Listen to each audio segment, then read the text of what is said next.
Happy Thanksgiving to everybody tuning in. Hopefully, your day was productive. And by productive, I mean you had good fellowship, you had good food, and if you're like me, you're fighting the itis. You're fighting the itis because you mad about this game. But no, shout out to everybody tuning in. Thank you guys for pulling up. As usual, go get your home field merch. Go get your home field merch. It's fly. Tomorrow's Black Friday. Use promo code NOCAP15. Get your merch. We're gonna get into it because this is what everybody's here for. I'm on an island. Tyler, we got boots on the ground, so he's heading to the post game right now, and he will have those up here shortly. So if you are not subscribed to our YouTube channel already, make sure you do that so you see exactly what is said after this, because we got some stuff to talk about.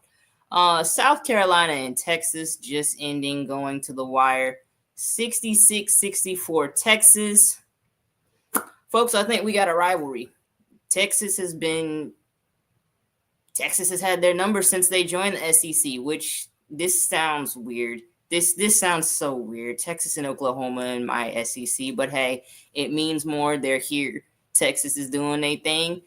Vic Schaefer is getting some demons off of his back. You know what I'm saying? Like, he's traditionally struggled against Don, and the tide is slowly turning. So yeah, I might be a little loose tonight because, like, talk to me and I'll talk back.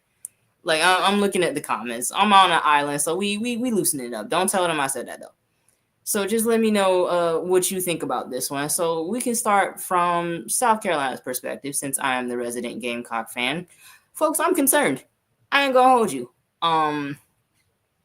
This was a game that I had been saying from the start. I felt like perimeter play was going, like, watching how the game was transpiring, I said perimeter play is where we need to attack. Like, Tessa was getting to that elbow, that, like, they were packing the paint, Texas was, and doing a really good job of giving Old Acree some help down low and not leaving her on an island. And it was making it difficult for Raven and Tanaya and then our post players as they tried to take it to the basket. So I felt like they did a really good job of packing the paint, of, protecting the rim, and just making it hard at the basket. And which then I was looking, it was like, the perimeter is open. Shoot that elbow jumper. Shoot it. The corners, goodness gracious. I don't know how many times I yelled, swing it to the corner. And it's like, it felt like old habits die hard. And we still try to go inside outish. And that's where I felt like things got a little, that's what I feel like kind of did us in. This was a night when it's like the guards need to cook. This is a night when we should have been attacking outside in. And it just didn't happen. So that first half, right, we missed a lot of bunnies. Like, that was honestly, between that and the late game free throws, that's the game. So the bunnies wasn't happening. Our scores, that the starters were concerning me because it just felt like tonight just wasn't their night. We're seeing Raven make some uncharacteristically bad plays as our lead playmaker. I thought defensively, she always does a good job of challenging Madison and, sticking with Rory. I thought Maddie McDaniel did an excellent job staying with Rory.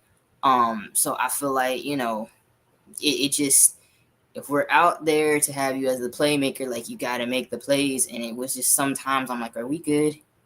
Sister, please.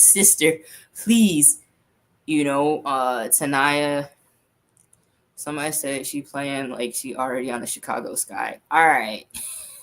Because, like, for what, man? For what? They at home minding their business. Rachel Bannum just threw down her fork. Like, all right.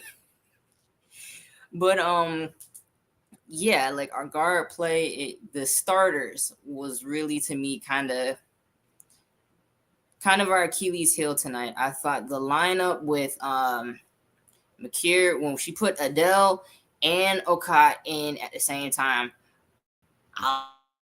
And then Tessa was cooking, and then I like Maddie, as that 5. I like that unit and what they were able to bring. I feel like we could have rode that more. Because again, we just go on that patented scoring drought. Texas did everything they wanted to in terms of the pace.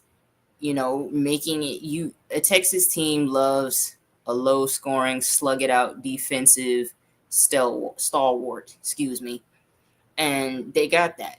So, you should have pressed the issue and should have pressed the pace, push up, like run, and then some of that was we were running, and that pass over the top is there, and again the missed bunnies. So it's like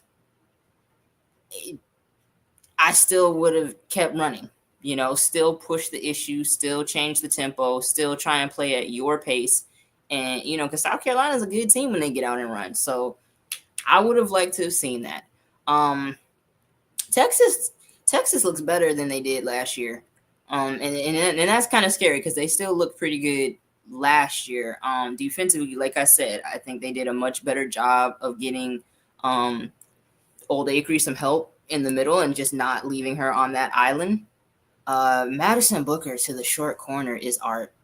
Like, once she just like rises up, it's curtains. And Texas as a whole, they love that little short corner, and that's I was just like, y'all, it's the same spot over and over. Please do something. Pinch them. I don't know, man. Stats. Let's look at some stats here.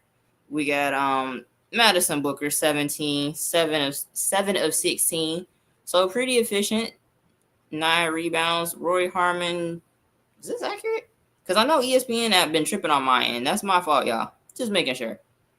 But Justice Carlton, goodness gracious. 6'1" sophomore forward. Like, she was the difference maker. Her and Lee, Jordan Lee. I think we talked about last year Jordan Lee not getting in towards the end of the game, and I know that was a question like, Vic, what you doing, man? Like, use your guns, bro. Empty the clip. So I am glad to see that she is getting burned. I'm glad to see that she's getting shine, and I'm glad to see he's running with her. But like Justice Carlton and Jordan Lee, bro, that's a duo. Lee had 19 on 6 of 18. Carlton had 13 and 8. Like, that's the difference. Like, that's really just the difference, because the thing about Texas is their offense is kind of like, and this is going to be an Adult Swim reference, but it is like prepaid cell phone minutes. They got like 500 points to get them through the season. Use wisely. So they're going to go on scoring droughts. And tonight, like, that still happened. But when you have players like that are able to get into the paint and get rebounds and get extra possessions, it really does make a difference, especially when South Carolina is going on like another drought. Yeah, it just he's got offense. Vic Schaefer has offense, folks. But yeah, let's see what y'all talking about. Dawn kept Joyce on the bench for too long. So here's my thing. I feel like this is one of those nights where it's a couple people I feel like could have sat, but it's like we don't have depth, and then it's a trust thing. You want to trust your starters and trust them to, play through some things.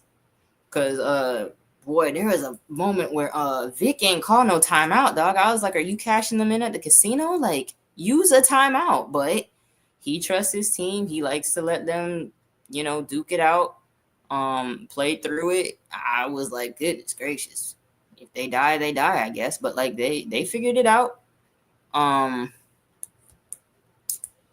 Yeah, but like I feel like Don. Hold on, because Tyler's getting us quotes from the press conference. Don calling it a quality loss. Okay, well, and every loss in November to a P5 team, especially one in your conference, is going to be a quality loss. Like, losing to Scranton, that is not a quality loss. Losing to a mid-major, like, yeah. So I mean, like, that's on brand. We like to get our losses out early.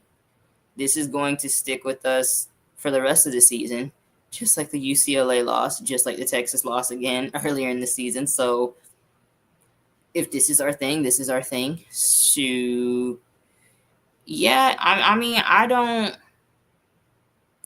feel a little concerned just about the chemistry and how they looked against a top team. It still looked a little disjointed. It still looked we don't have that person that's like, all right, I'm about to be inevitable. Give me the ball and move. So that's my concern with South Carolina. As far as Texas goes, just continuing that offensive level of play, because again, we, like I said, prepaid minutes. So they use 66 of their 500, and they've already used a couple more in previous games. They done played 7 games, so they might be a third of the way through their prepaid points for the season. But we'll see. They, like I said, they look good. That Lee Carlton punch, I want to see it in March. Rankings, is Texas ranked 1 now? So is Texas better than UConn, is what you're saying? Greer, because I saw Greer in the chat. Greer, talk to me.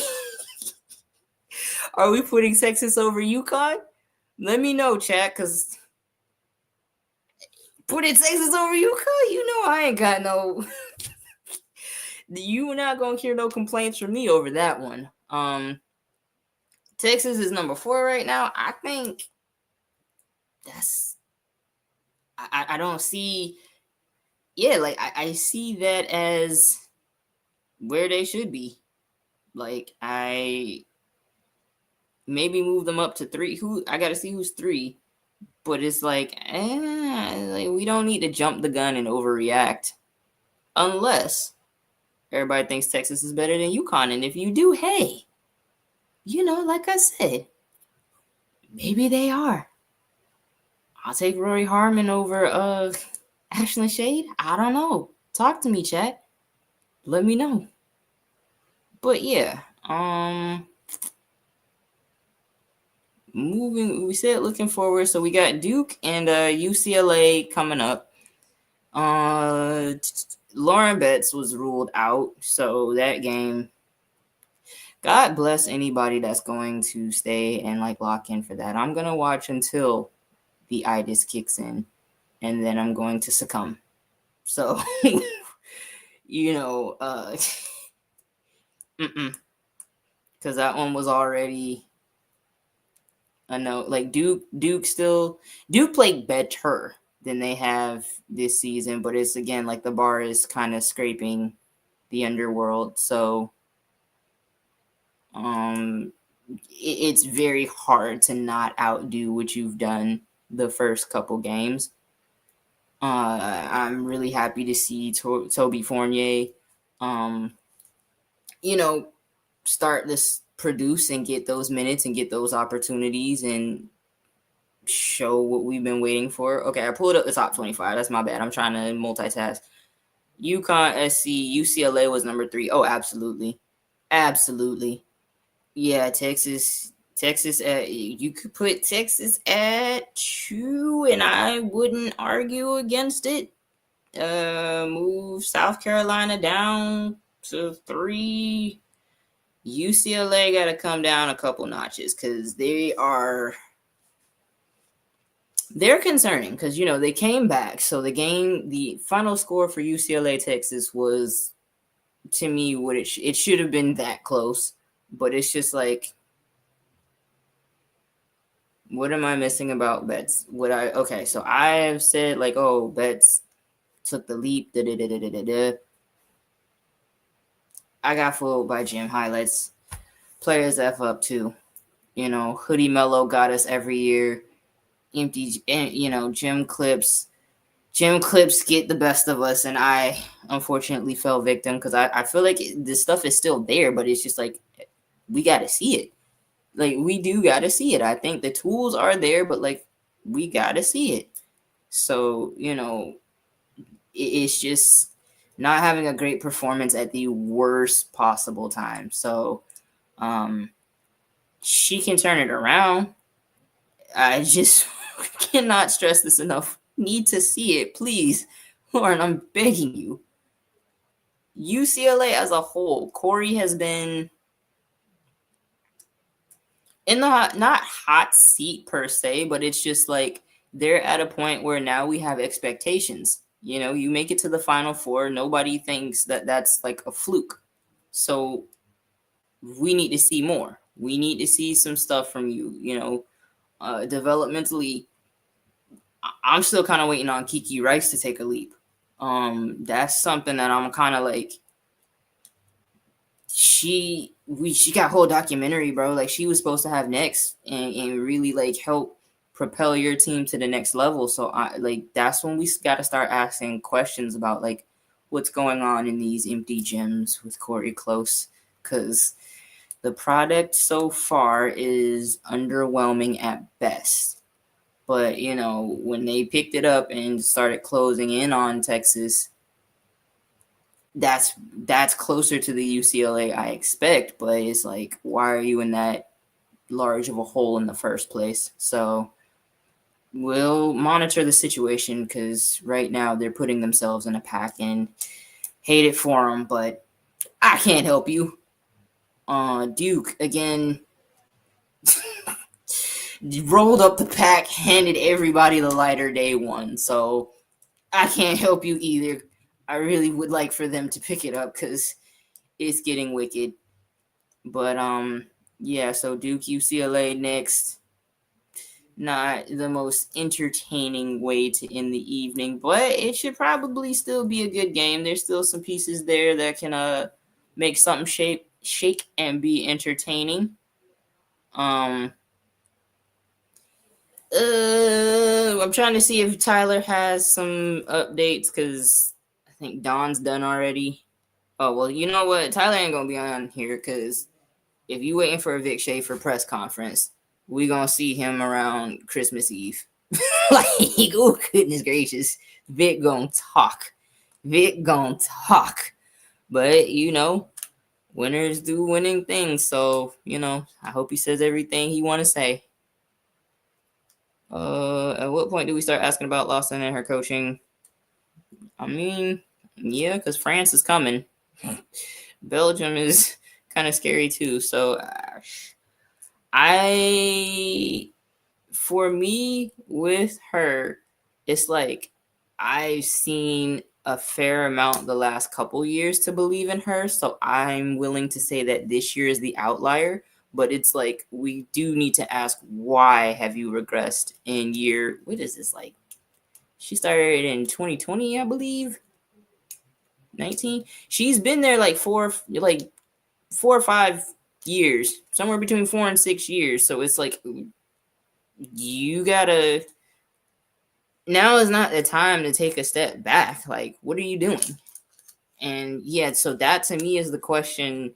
What's going on that we're now at this point and we're regressing, versus like, can Kara coach? Because I feel like she can. I feel like she's shown it, but it's just this year something going on. And I don't think it's just transfers out, because yes, those were some key pieces and they are hooping at their respective ACC schools. Well, excuse me, and Big Ten. Maryland should be in the ACC. I'm going to redo alignment because I don't like this. Like, I got Washington and the Big Ten, like, just teams in places, SMU and my ACC. Like, this is just, no, I'm redoing the list and I'm going to figure it out. But 2020, 2021 was first season. Yeah, that's what I thought. Thank you. But yeah, so again, like, she's been here a good minute. So this is the time when your program should start trending further upward. And I hope last year was not the ceiling, because that's a long fall down.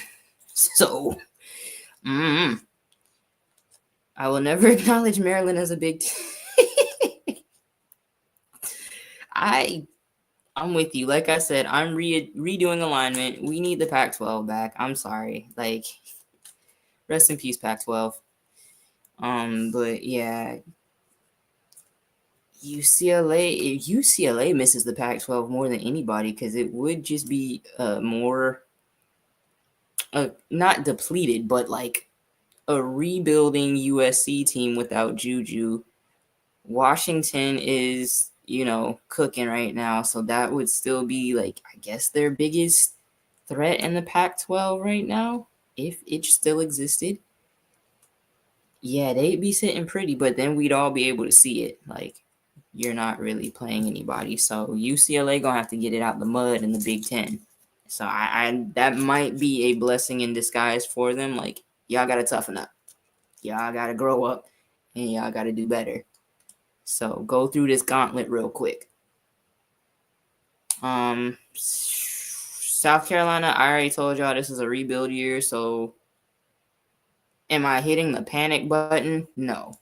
But this is, like, to me, what a rebuild year looks like. But again, we've rebuilt into championships, so we're just not going to go undefeated in our championship.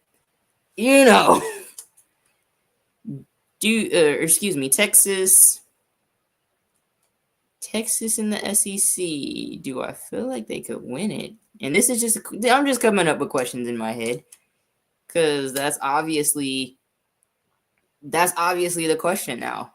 If Texas has South Carolina's number, the SEC is the Staley Eastern Conference Invitational, would it stand to reason that Texas is the favorite to win the SEC this year? We'll see. I got to see, Texas continue this level of play and not plateau offensively. But it's a possibility. I need to see Texas versus LSU. That's going to be, goodness gracious. Tessa needs some confidence. No, I think Tessa has the confidence. I feel like Tessa played well. I think Tessa was looking for her shot, and for a few minutes I was kind of like, is Tessa our inevitable player? Like, is she going to be the one that shoots us out of slumps and, like, drags us into rhythm? So I think like there's a consistency there. Like, she's got to keep going.